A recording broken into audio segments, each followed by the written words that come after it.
Ons lees die verhaaltjie oor musiek uit die alfabet van oorvloed met die vriendelike vergunning van Lizette Marie.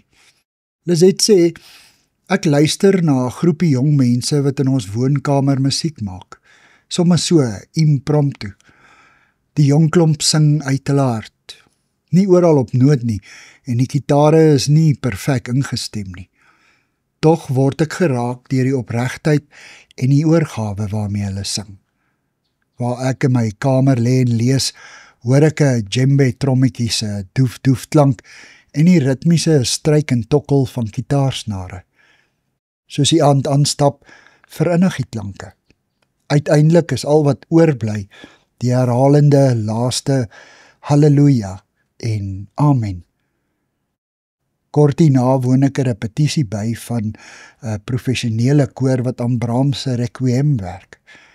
Die oefenlokaal is donker. Die enigste lig kom van die koplampies wat oral bo kan die bladmusiek huiwer. In die halflig is daar niks wat my aandag van die musiek aflei nie.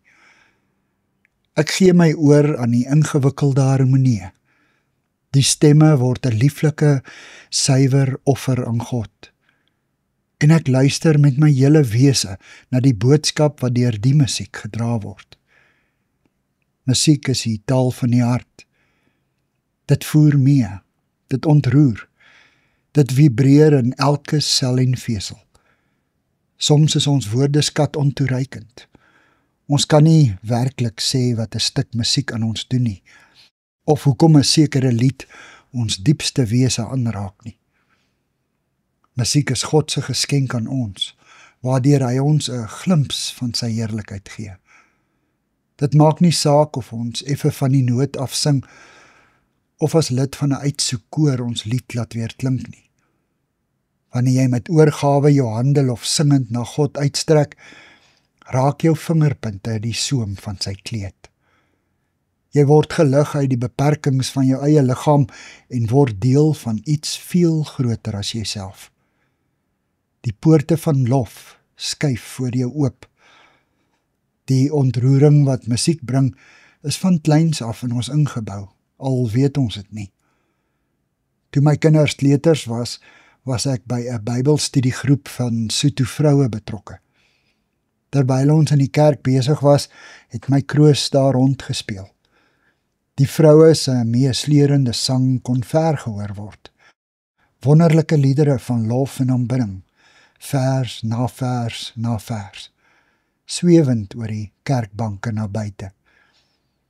Jare later, toe een van my seuns se gemeenskapsjare in 'n hospitaal ver van die huis deurbring en die verlange om soms helder oordag oorval, het die Sotho verpleegsters wat so al werkende sing, hom dikwels getroos.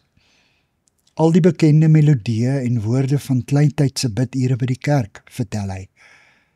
Ek het nie eens geweet dat ek dit destyds gehoor het nie. Maar dis in my herinneringe en my gees ingebrand.